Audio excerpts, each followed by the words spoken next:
Here we are, Matthew chapter 14. When Jesus heard what had happened, he withdrew by boat privately to a solitary place. Hearing of this, the crowds followed him on foot from the towns. When Jesus landed and saw a large crowd, he had compassion on them and healed their sick. As evening approached, the disciples came to him and said, "This is a remote place, and it's already getting late. Send the crowds away so they can go to the villages and buy themselves some food." Jesus replied, "They do not need to go away. You give them something to eat." "We have here only 5 loaves of bread and 2 fish," they answered. "Bring them here to me," he said, and he directed the people to sit down on the grass. Taking the 5 loaves and the 2 fish and looking up to heaven, he gave thanks and broke the loaves. Then he gave them to the disciples, and the disciples gave them to the people. They all ate and were satisfied, and the disciples picked up 12 basketfuls of broken pieces that were left over. The number of those who ate was about 5,000 men, besides women and children. This is the gospel of the Lord. Thanks be to God. Please be seated. If you've been in church for a while or have read through any of the gospels, this is a common story. It's in every gospel except for Luke, I believe. But he feeds a 5,000. I remember when I was a kid, we'd have Sunday school, and for some reason it just stuck in my mind. It has stuck in my mind all these many years. My Sunday school teacher, Mr. Stevens, taught this lesson. And also brought food, but what stuck in my mind, I don't know if he brought the same food, is we sat down, he read the lesson, and then he opened up, it was the first time I ever had a can of sardines. And I loved them. To this day, I still buy sardines, and I'm the only one in the house that eats them. Put them on crackers, and every time I think of that story when I eat sardines. And the crackers then he brought was for bread. Did you bring sardines? No, I just brought peanut butter and jelly sandwiches. Oh, peanut butter and jelly sandwiches. Okay, it's a California way for the. Okay, that works. Okay, that works. And so it's a common story, and it doesn't seem to have near the spectacular effects, if you will, of other miracles that Jesus performed, but it's very profound in its meaning. And I want to get to that profoundness today. And what I put on the overhead is the direction of, if you will, discipleship. And I want to get to that. That's basically the focus of today's message. But to start this, I'd like to look at the very first verse. When Jesus heard what had happened, he withdrew privately to a place all by himself, a solitary place. Nobody else was there. And it's that first line is very important to understand, because it gives the impact of what took place following that. It's full credit. What happened, if you're familiar with Jesus or unfamiliar with his life, Jesus had what's often referred to as a cousin. We don't know if it's an actual cousin, but a relative nonetheless, by the name of John. John was about the same age as Jesus. We know this because Jesus' mother and John's mother were relatives. And so Jesus grew up like cousins do, if you're cousins, knowing each other pretty well. John introduced into the world a radical new idea.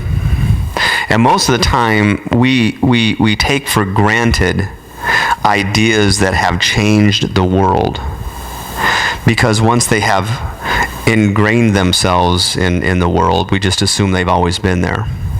Let me give you an example. If you were to ask most people about God, most people would not worship many different gods, just one. Most people would say, if they believe in God, yes, there is a God. But that idea of having one God, that was radically new when it came into the world. Radically new. Up until then, there were many gods. In fact, if you look at your calendar, they're all named after Greek gods or Roman gods. The names of the days are named after Roman gods. And so it was a radically new idea. And John came into the world proclaiming a brand new idea And that idea was this. It's real simple. God is not far away. God is right here in your midst, active in your life, and you can trust him with everything. That's the idea.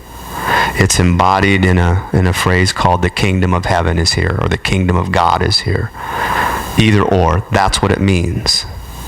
And it's a radically new idea because for those people that have been kind of left out of the loop in society, that were the losers or that were in peril for different reasons or were coming out on the short end or grew up in horrible circumstances or had life cheat them out of different things that they should have by virtue of being human beings have been given. When all those people that were out of the loop of life heard that, it changed them. Either they shrugged it off or they said, there's something here.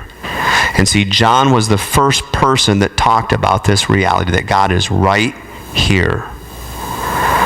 Now Jesus, his cousin, younger cousin, later came in, not too much later, but somewhat later, came in and took that same idea and started not only proclaiming that truth, but demonstrating the reality of it and manifesting the reality of it.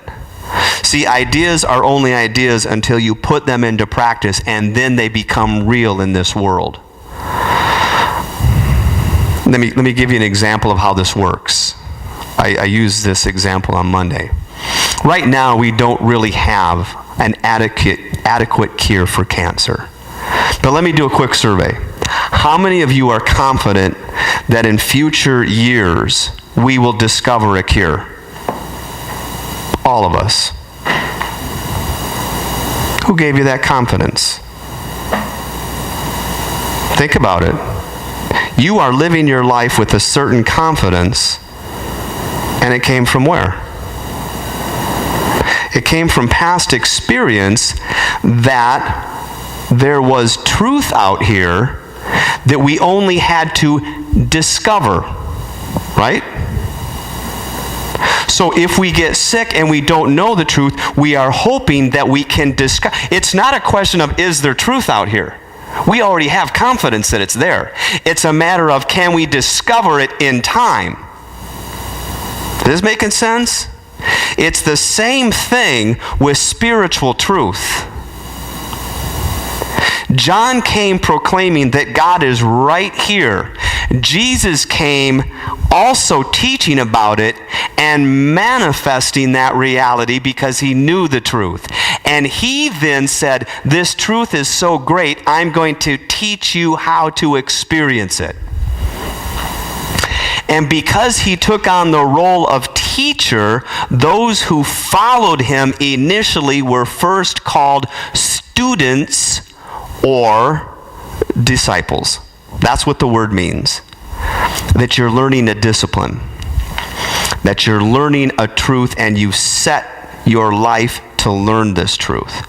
Now again, like I've said, it's not a truth that is similar to everything else that we learn, in which a whole bunch of information is given to me. Right? When you were a kid, how many people learned of gravity when they were probably second grade? Anyone remember who discovered gravity? Isaac Newton. Was gravity there before Newton? Sure. But he discovered it, meaning his mind was awakened to it. And if you remember the story, an apple comes and hits him on the head. I don't know if that ever happened, but okay. And all of a sudden, we discover it. When we place our lives under the intelligence and direction and truth that Jesus teaches, we then become students or disciples. Let me just say that doesn't make you a believer. It can lead to believing, but it doesn't make you. It leads you. It draws you. It awakens you to the reality. But believing something is when it has incorporated itself into your entire being. Now, once a person has become a disciple, now Jesus becomes their teacher. And that's why he, on verse 14, verse 15 talks to his disciples because he has something to teach them. Now let's go back to this story for a second. Jesus has just heard some news, and this was the news if you're unfamiliar with it. His cousin, John, who first came with this message, was thrown in prison and beheaded. And as was the custom in a beheading, they took the head, because whenever you do a beheading, it is grotesque, and it is to make a point. So oftentimes they would take the head and put it on a pole. Makes the point, doesn't it? Don't mess with the government. In John's case, it's the same thing. They took his head, they put it on a platter, and they gave it to the king, Herod. And when Jesus heard of that, it was like getting the worst news he's ever had. And what happens when you get very bad news? You oftentimes withdraw, right? In fact, sometimes even if you get bad news and you go to meet with some friends, you'll be withdrawn. And I'll say, hey, what's wrong? You okay? Yeah, everything's fine. But you're withdrawn. Why is that? Because it takes time for things that are that shocking for us to sit with it and to be able to incorporate the reality of it, because it's too hard. So that's why it takes time. We need space. People need space to grow and to incorporate things. And in the case of Jesus, it's no different. He hears bad news, he withdraws by himself privately, and he goes to a solitary place. I have my solitary place. You probably have your solitary place. By the way, having a solitary place is a good thing. It allows us time to grow. You don't have to wait for a tragedy. In fact, I would invite you not to. If you already are in the habit of having alone time with God, then you are much more prepared for when those situations in life come your way that are very shocking in nature and traumatic, because you know how to handle them better. And so this, by the way, this is not Jesus' first time. He would oftentimes go into solitary places all by himself, just processing with God. And so here he comes and he's processing the news that he's heard. And even though he desires to be alone and has spent some time alone before the crowds get there, the crowds come. Because what he has, they want. And what he has is a truth. In the same way, if you get cancer, you want to be healed. In the same way, we as human beings need to know the truth that we matter in this world. That we have a purpose, that we have destiny, that we belong. We need to know that. It is a deep need. It's not something we desire. It's a need. That's why we have families. That's why we have friends. That's why we have different groups that we belong to. We want to belong. It is a need. And so the crowds come, and what happens is he begins to teach them, as is his custom. And when evening approaches, his disciples came to him. His students come to him. And they say, we got a problem. Because they're the ones responsible for the crowds. Have you ever noticed that with responsibility comes stress? Have you ever heard the phrase, ignorance is bliss? I just don't want to know. I don't want any responsibilities. Well, ignorance is bliss, but it's also disastrous to an extent. So they're feeling the stress. We got a crowd. You know what happens to a crowd when they don't get fed? It gets ugly. And so they come to Jesus with a very practical situation. We got a big potential for problem. You got to send them away and get some to eat. And they are his disciples. They're learning. And this is the lesson that he wants them to learn. But he doesn't even tell them that they're involved in the lesson. Let me say this again. There are many times in our lives where we are under a certain amount of stress, where we are under a certain amount of pressure, when we are going through something and we don't even realize it's a lesson, because the stress is so big that it overshadows the reality that we are learning something. And so he is giving them a lesson that they're not even aware of. Once discipleship has developed to a certain level, it morphs into friendship. with God. So Jesus can say, I no longer call you servants, students. And the reason why I no longer call you that is because a servant doesn't know what his master's business is. From now on, I call you friends, because you're going to know everything that's going on from God directly. And you're going to learn how to know that. So you never have to be caught off guard in the same way that circumstances can catch you off guard now. But you will have a knowing that when things come down the road into your life that you at one time were unable to handle and they were so overwhelming, now you have resources to know how to handle that. You will know what your Father is up to. I now call you friends. This is where discipleship leads. Once you become friends and you discover your relationship with God as friend. And many people don't get there. They're still trying to work it out and trying to prove themselves to God and so forth and so on. But if you're diligent and you're steadfast and you're committed, it will eventually develop to friends. And from friends, it goes to family. There's an account in the scriptures, there's a number of accounts really, but there's one in particular where Jesus is at a house and he's teaching. And the house is packed with what he's teaching. And his mother and younger brothers come to the house to, as in the scriptures say, to take charge of him. In other words, we want to go because you're such an embarrassment to the family. We want to bring you back to the house. You're becoming embarrassing, a public embarrassment to us. And that's why his mom went to take charge of him. And when he was told that his mother was outside the house, his response was, who is my mother? And who are my brothers? And then he answers his own question saying, those who have set in their hearts to do the will of God and to seek God, they are my brothers.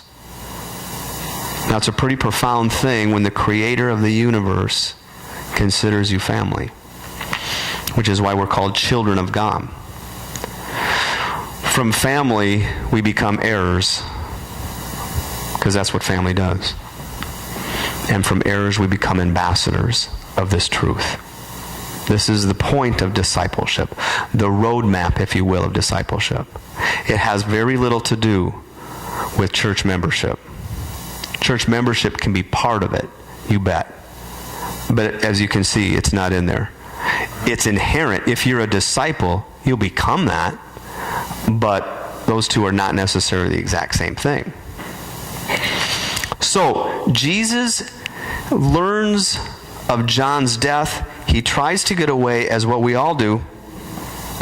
And his disciples, his students say, hey, you're going to have to do something because we don't have enough. Do you know what it feels like not to have enough? It's a panic.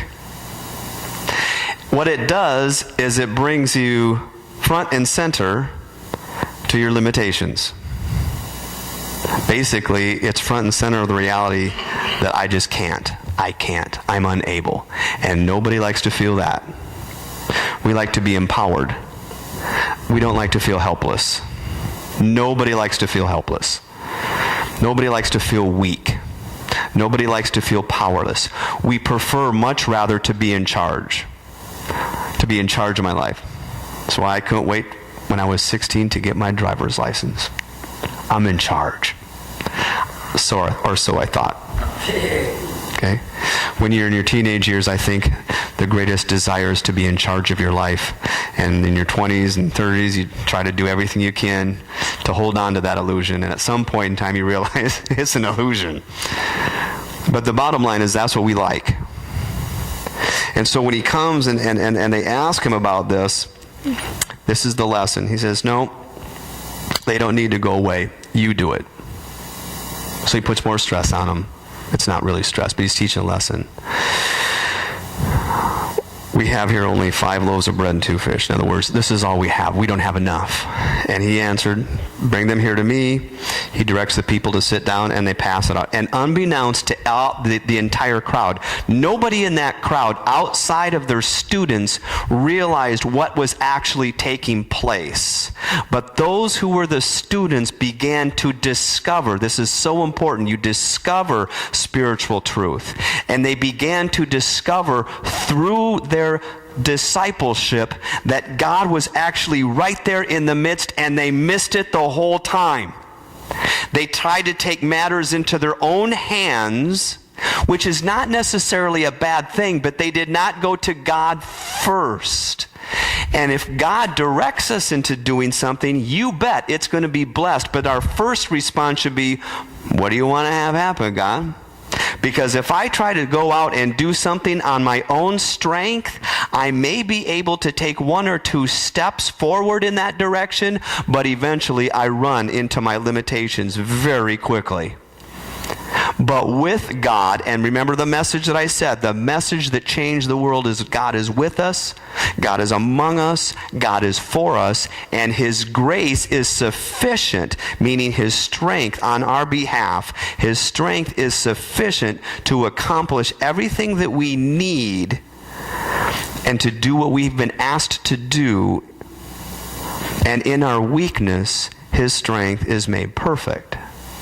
So God, in terms of discipleship, is going to put situations in our lives repeatedly that we can in no way handle on our own.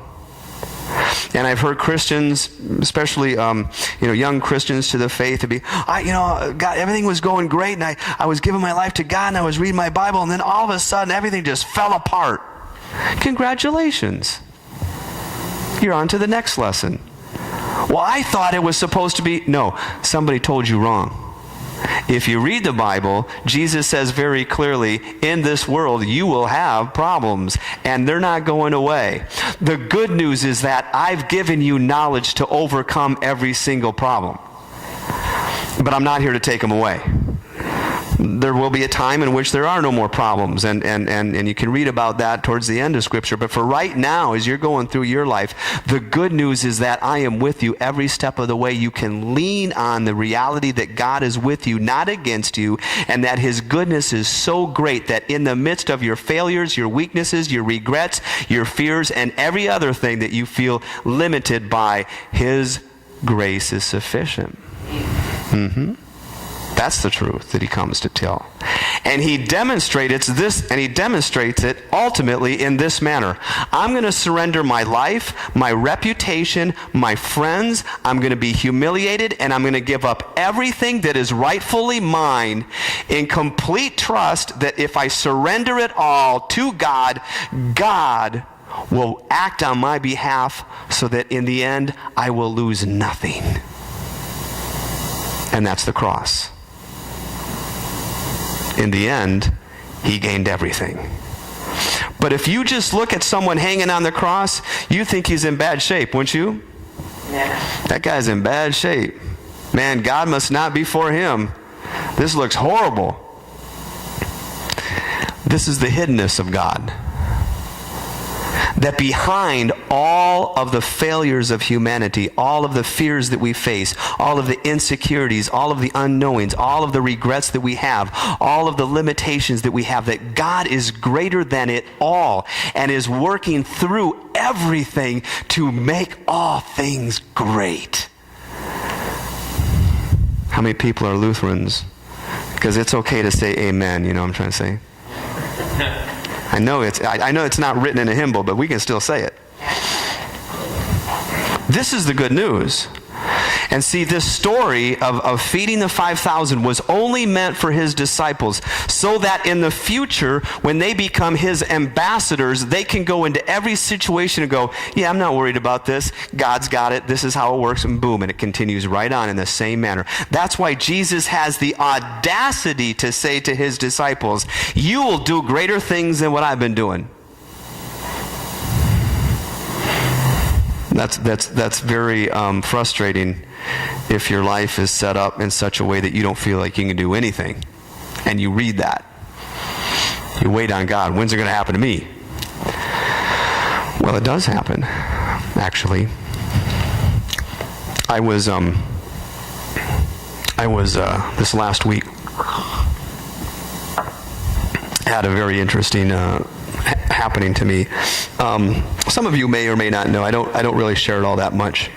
But in my early 20s is when I had what I call my spiritual awakening or conversion experience, or there's different names that people have to a born again experience, whatever you want to call that.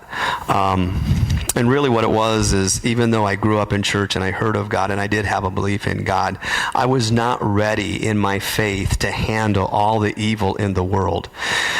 And I did not have a faith that was such that I had the resources to be able to handle just how bad this world can be. And so when I was 22 and I moved out to California, I was faced for the first time in my life with some really depravity of human situations. And one of the examples of that was a student that I had. She was a freshman, and she came into the music program, and it's the first time I had run in or had a personal experience with someone that had cut themselves repeatedly. Just cut herself, tried to kill herself a number of times, or if not kill herself, at least try to feel something. But it was very shocking for me at that time. And then I also learned, as I got to know her, I was able to get her a trumpet, and so she could play in the band. And I later found out that she lived alone with her mother, and that her mother's boyfriends, as they would eventually move into the house, would molest her on a regular basis. And this was her life. And it was very dark and very difficult for me to deal with. And it was during that time that I had my awakening of the reality of God. And so shortly after that, I went to seminary, and I lost touch with her. And I thought, sure as the sky is blue, this girl is going to go into the darkness. I often wondered the last 20 plus years if she was even alive. And I got a friend request on Facebook from her. And out of the clear blue, I didn't know what to make of it. So I accepted it. And she texted me, "Were you the high school teacher at San Benito High School?" And I texted back, "Yes. In fact, if I recall correctly, I was able to acquire a trumpet for you." And she texted back, "Yes, exclamation point, a trumpet. I just started playing again 4 years ago for my church." And I asked her what church it was and so forth, and she said, "Do you ever hear back from," oh no, before that she said, "You were the one teacher at school that I felt believed in me. The reality is I didn't. I thought she was gone. But God shone through it. Despite my inability to see what God could do, God was at work." And she said, "Do you ever get the thanks that you deserve for doing what you did?" And I texted back, "I just did." That was God working for 20 years on a girl that had been repeatedly molested and dealt with anxiety and depression and suicidal tendencies. And she's in joy. Is her life perfect? No. I don't want to pretend that. What I do want to shine a light on is that God is at work when you cannot see, when He feels far away, when it feels as if it's hopeless and there's not enough time for God to accomplish what you think He should accomplish. He is still at work. And He is accomplishing that for which He has set His word in line to accomplish. And this is the reality that Jesus not only teaches, but leads us into repeatedly. Repeatedly.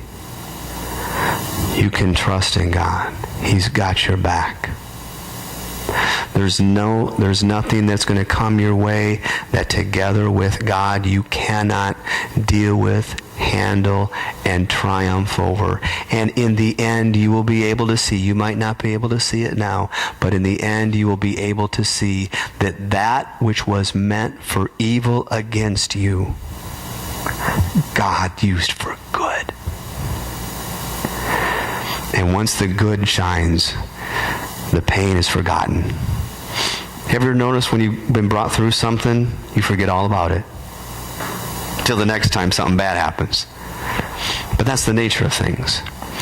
And what Jesus is teaching in this lesson is that hidden away from the common understanding of what was happening at the time. But for those disciples, God was at work. God still is at work. And you can trust God with every aspect, facet of your life, because he's that good and he's that faithful, and Jesus really does know what he's talking about. Amen.